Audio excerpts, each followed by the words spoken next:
But I'll tell you, my friends, working in a toxic environment or for a toxic boss can really take it out of you. And as positive as I was and as optimistic as I was in my nature, it was really difficult working for somebody like that. And yeah, of course, I had my good days and I had my bad days. I had days where I would go home and document all the horrible things that happened that day. And you know what? I wasn't reliving it. I was getting it out of my system. So one of the things I've learned and one of the things I coach on with my clients is writing down your thoughts, getting them out on a piece of paper is so helpful. I love what Eckhart Tolle says, making friends with those anxious thoughts. Like, welcome, friends. Good. I'm a normal human. I'm having these thoughts. I'm having these feelings. And by welcoming them, instead of trying to move them away, you diffuse the power. We can diffuse the power of those things. I'm Elissa Shuck, ex-corporate hiring manager, middle manager turned leadership and career coach. It wasn't all that long ago that I experienced layoffs, narcissistic bosses, toxic work environments, and leadership challenges that had me wondering, why in the world did I ever get into management? But I've also had 12 career promotions. I co-founded a company. I've made multiple industry pivots and turned around poor performing teams. I've achieved everything I set out to do and imagined that I could do in my career. I created the Love Your Work Life podcast to give you simple, actionable, step-by-step strategies to help you do the same. If you're a high-achieving employee and leader, or you're one in the making who's looking to create a career instead of letting it happen on default, who wants a work life that feels happy and satisfying, you're in the right place, my friend. Let's get started. It wasn't all that long ago that I was working in a toxic environment for a very narcissistic boss and really struggling. I'm a positive person, and if you've listened to my podcast episodes for any length of time, you know I always lean towards positive. One of my Clifton top fives is actually positivity. In fact, positivity and maximizer are both in my top 5, which means that I'm kind of always looking for the best in things. I'm optimistic. I'm looking to maximize and make something good, great. I mean, that's just in my DNA. But I'll tell you, my friends, working in a toxic environment or for a toxic boss can really take it out of you. And as positive as I was and as optimistic as I was in my nature, it was really difficult working for somebody like that. And yeah, of course, I had my good days and I had my bad days. I had days where I would go home and document all the horrible things that happened that day. And you know what? I wasn't reliving it. I was getting it out of my system. So one of the things I've learned and one of the things I coach on with my clients is writing down your thoughts, getting them out on a piece of paper is so helpful. I love what Eckhart Tolle says, making friends with those anxious thoughts. Like, welcome, friends. Good. I'm a normal human. I'm having these thoughts. I'm having these feelings. And by welcoming them, instead of trying to move them away, you diffuse the power. We can diffuse the power of those things. Because what we focus on, we get more of. So when you're focusing on, I don't want to have these thoughts, guess what's going to happen? You're going to have more of those thoughts. So what you want to do is shift. And I got really good at shifting. Really good. To the point where I was feeling okay with my work product. I was still leading my team. Yeah, I got heartburn and stomach aches whenever I had to go into that CEO's office. As it turns out, I was reporting directly to the person that was so toxic, so I had to interact with him on a regular basis. But I learned some things. I learned how to navigate that because it really wasn't the first time that I'd been through something like that. But anyway, but I learned something the other day that just kind of like one of those, oh my gosh, blow my mind kind of moments. And this is what the speaker said. They said our body memorizes emotions. And the light bulb that went on for me was that when I got a new job, when I left that toxic workplace, landed somewhere else, working for a nice person with a nice team, I just couldn't shake the feeling that the toxicity from the previous workplace was doing in my body. I would walk around with that feeling that I had to be constantly looking over my shoulder, that I had to constantly be kind of evaluating and protecting myself. And it wasn't just thoughts, because I'm really good at thought management. I'll be honest. I'm actually really good at visualizing what I want. It's something I've practiced for years from my earliest days of leadership, and all of the studying I've done over the years, paying attention to my thoughts and really leveraging my thoughts and visualizing what I want. But what I realized is when those emotions, especially in sort of heightened events, it's like the heightened event could be something really, really good. Something amazing happened, and the experience and the emotion you were feeling from it settled down in your body, and your body remembers it. It's one of the reasons why if there's a smell, if there's a fragrance involved in that experience, then when you smell that smell again, you bring up that feeling again. You see how our body is like so amazing and holistic and purposeful in its own way about helping us navigate things.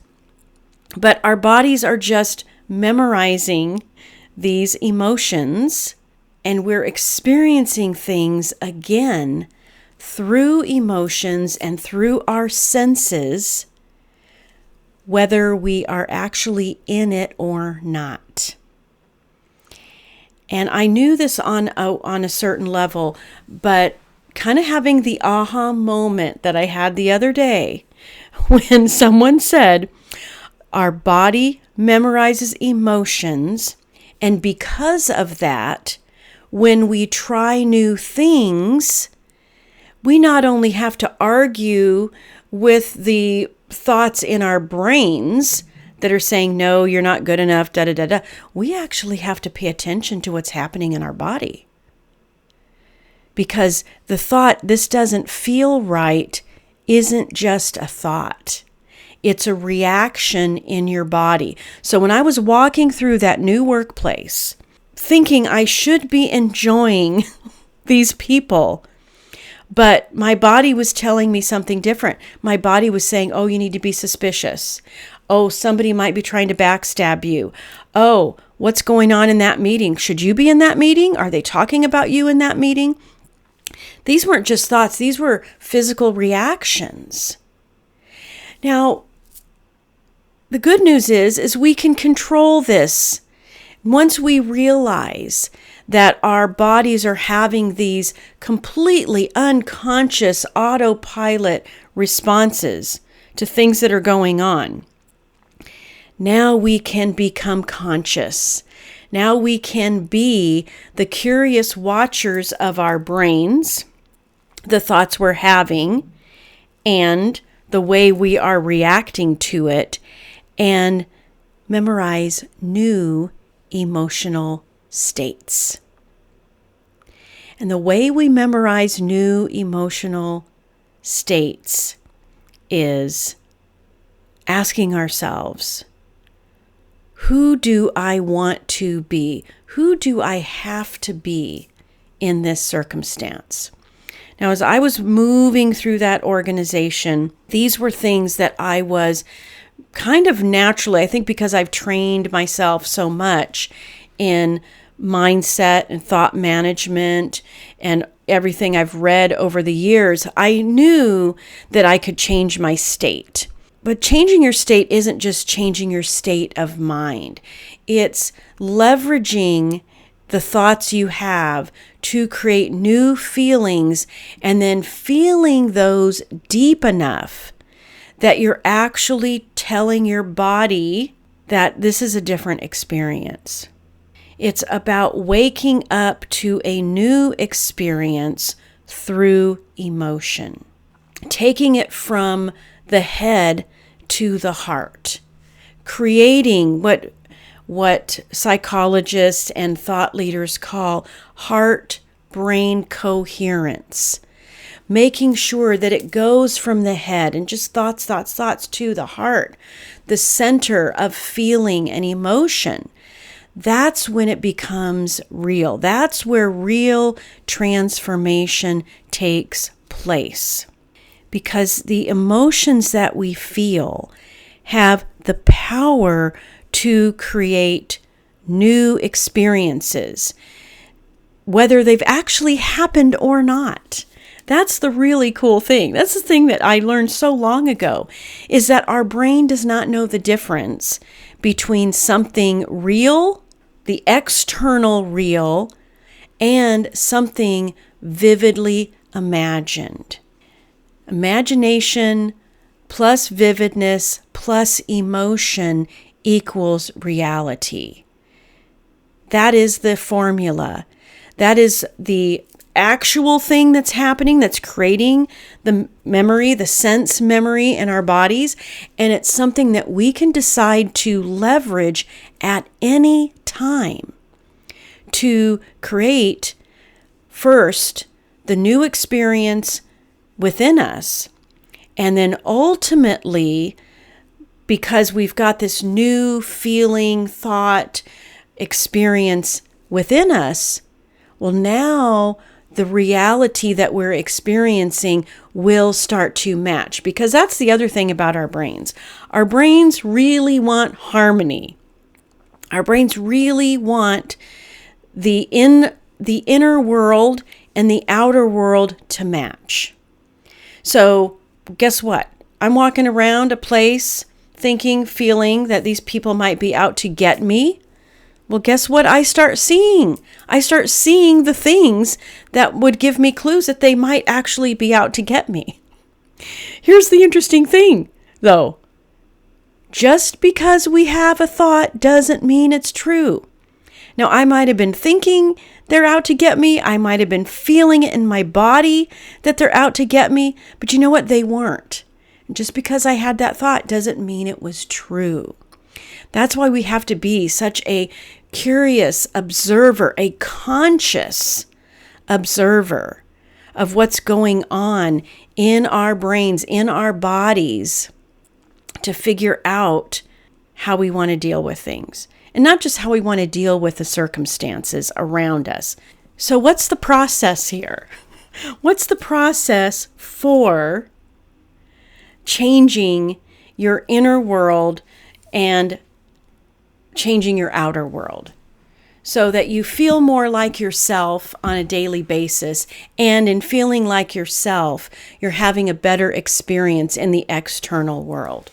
There was a study that I read about, that I heard about, and you all know, I kind of go deep into some of this stuff. I've done work on the map of consciousness. I've read about quantum physics and the quantum field and how all of this affects our real life. And recently I was digging into some science about the power to change our gene expression. What's going on in our bodies that might be preventing us from getting what we want. This memory, the way our body memorizes emotion, and then the power we have to make changes in the outer world by leveraging our thoughts and emotions. And what was fascinating in this study is they were figuring out if people could change some kind of a, physical thing, like the DNA expression. And if you want to go deep into this stuff, I don't know the science. All I know is it's my job to look at all this stuff and bring it up and talk about it in super practical ways. So Dr. Joe Dispenza is someone who has done a ton of study on the power of thoughts, emotions in how it expresses externally. So he was doing a study to see if we thought about something really hard, if we intended something with every fiber of our being, could we change some outcome? And the answer was sometimes. And then he studied, well, how about an elevated mood? What if just feeling better and visualizing something with positive emotion behind it, could we change the outcome? And the answer was sometimes. But here is the coolest thing. When you combine a single-minded intent, and that means clarity and focus, that means I know what I want and I'm going to focus on it with all my might, and a feeling of an elevated mood. Like, what feeling would you associate with what you want to accomplish? That's when things change dramatically. And that's because thoughts and feelings together create an electromagnetic field. Our thoughts are the electrical charge and our feelings are the magnetic charge. That's that heart-mind coherence. When you get the electrical charge and the magnetic charge going at the same time, wow, you have the power to rehearse something different, to memorize the state of emotion that you want, to be the greatest ideal of yourself today. No waiting. When you allow your mind to go there, to decide that you are who you are that senior VP, you are that new level, whatever you're looking for in your career, you could start saying things like, I am an influential leader in my company. And when you back it up with rehearsing it in your mind to the point where you feel it in your body and you experience the emotion of how that feels, my friends, doing that technique, not even realizing how much of it was like that body memory, but using that technique of deciding who I wanted to be, acting like I was that person, and putting myself in that situation, in my imagination, walking through the halls, leading the people, living it, rehearsing it, and feeling the emotion of it, is how I got every one of the 12 promotions that I got in my career. Yeah, I stood up, I raised my hand, I applied for the job, of course, all the things. But that was so much easier to do when I already knew I had the gig, because I had lived it in my own brain time and time again. Good grief, when I was in 6th grade, I used to imagine myself in an office, that the bus on the way to school was public transit on the way to the office building. So it comes natural to me, but you can leverage this too.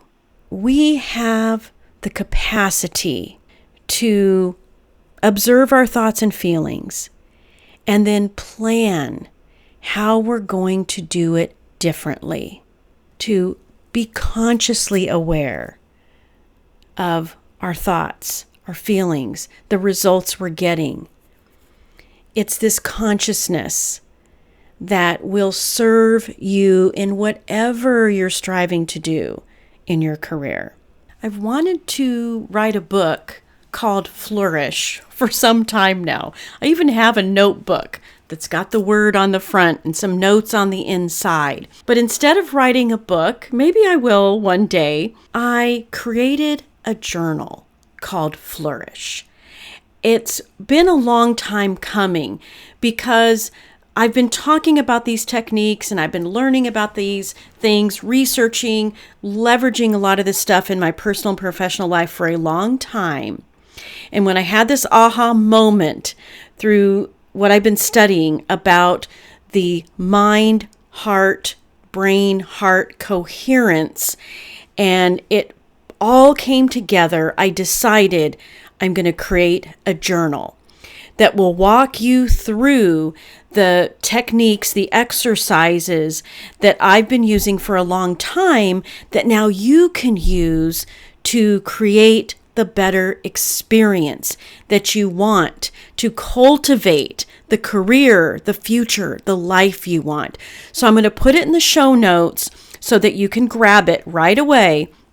It's something to print out. I want you to write your answers in all of the exercises.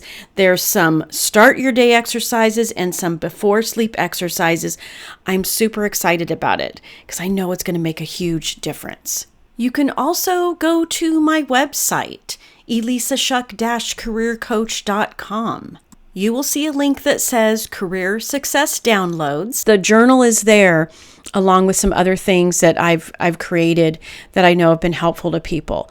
Please check it out. I don't want you to suffer any longer. I don't want you to have all of your goals and aspirations and everything always out there in the future somewhere because you're living Groundhog Day.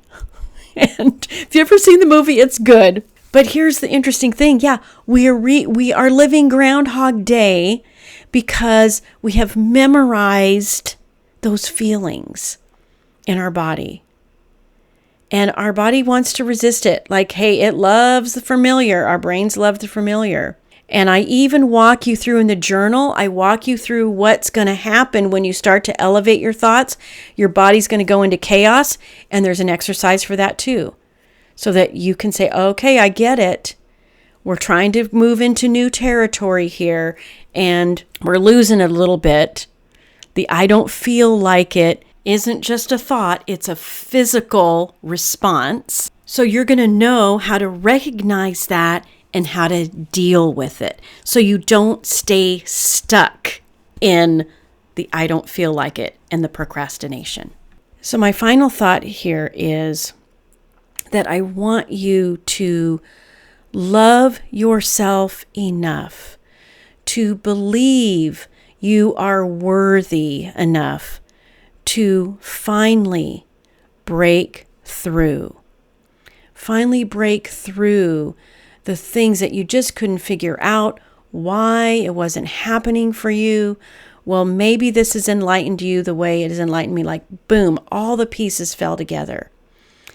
It's got to go from knowing on an intellectual level to leveraging the beautiful magnetic heart feelings, creating that brain heart coherence so that you're not stuck any longer.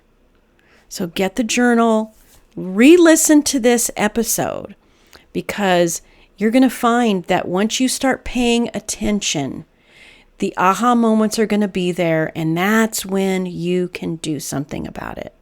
All right, my friends, I'll talk to you again soon. If you like listening to this podcast, I invite you to visit the Love Your Work Life website at elissashuck-careercoach.com. On the site, you're going to find free resources and information about all of my coaching programs, everything you need to land a great job, advance your career, and lead and build an awesome team.